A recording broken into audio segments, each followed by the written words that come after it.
hope you're having a great day and I hope you're staying safe at home. Today I want to talk about a simple seed that exists in almost every single Indian kitchen.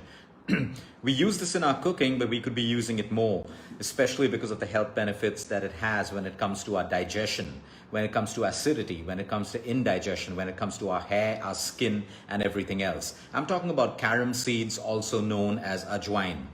Now, ajwain is absolutely fantastic when it comes to the digestive health because of the active ingredient called thymol. So thymol helps us to basically produce more digestive enzymes, which helps us to break down food. So number one, when it comes to your digestion, why do we usually suffer from indigestion? Number one, because we overeat. Number two, because our meals are not balanced. We either have too much of carbs, very less protein, or too much of fiber, too much of protein, less fats. That's why a meal has to be balanced.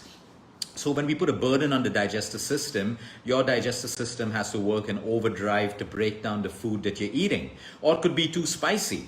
Or it could be that you're keeping long gaps between your meals. All of this basically causes indigestion as well as eating under stress. Whenever you are stressed, do not eat.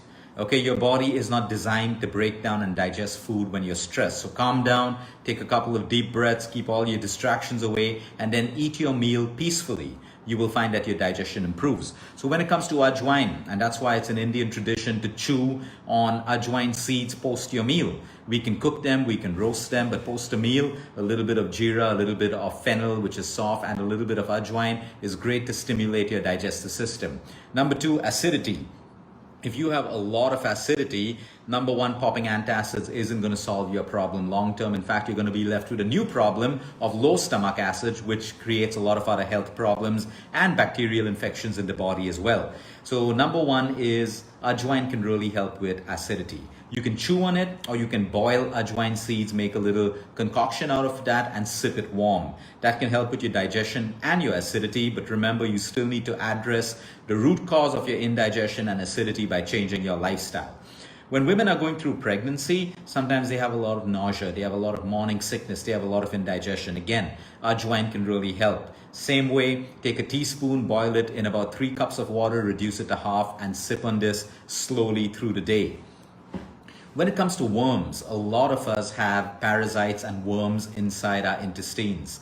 They live over there, they start robbing us of nutrition, they block the absorption of nutrition into our blood, and they can cause a lot of problems, right from bacterial infections to fungal infections to even indigestion and a lot of gas and bloating.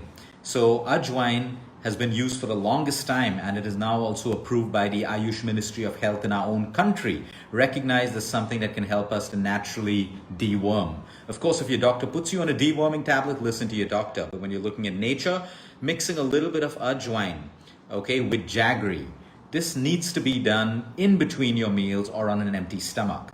So basically, you have a little bit of jaggery, like maybe half a teaspoon of jaggery and half a teaspoon of ajwain. And you chew this together. You make a paste, so you just mix it and chew it together. And this is very, very good to remove worms and even kill worms. But remember, all worms and parasites may not work with this method. You may have to take treatment in case the infection is very, very chronic within you. But to clean out your entire intestines, carom seeds or ajwain is perfect for you. So once in a way, just make an ajwain tea. All you need to do is take a teaspoon of ajwain, boil it in water. You can add a little bit of cinnamon, and when the boiling process is over, you can add a teaspoon of raw honey if you want, or a little bit of jaggery. It tastes really good. It's a very calming tea because of thymol. Again, thymol is also known to calm us down when we're very stressed. So it's a perfect concoction for you to have maybe once a day or maybe once a week. That's really up to you. It's also rich in fiber, minerals, vitamins that our body requires for our hair and our skin. And when it comes to arthritis, okay, it is known today to reduce even arthritic pain because it's highly anti-inflammatory. So include ajwain in your diet. Like I said, you can chew it. Some people like to roast it. Roasting the ajwain doesn't change the nutritional properties at all. So you can lightly roast it. You can make a mix of fennel seeds, jeera, ajwain, whatever it is that you want, and have it post your meals, or you can boil it and make it into a tea. Simple things like this, simple gifts from nature help us. It helps us with our health in a huge way. And also babies with colic, when they're gassy, when they're crying at night, you can take ajwain, you heat it, and you make a paste with either pure ghee or castor oil, and you apply it on the navel area of the baby. This even works for adults and senior citizens. It helps you to reduce the gas and gives you almost instant relief. Like always, make an informed decision. If you have an allergy to it or it doesn't suit you, don't do it. Have a great day, everyone. Until next time, eat smart, move more, sleep right, and breathe deep.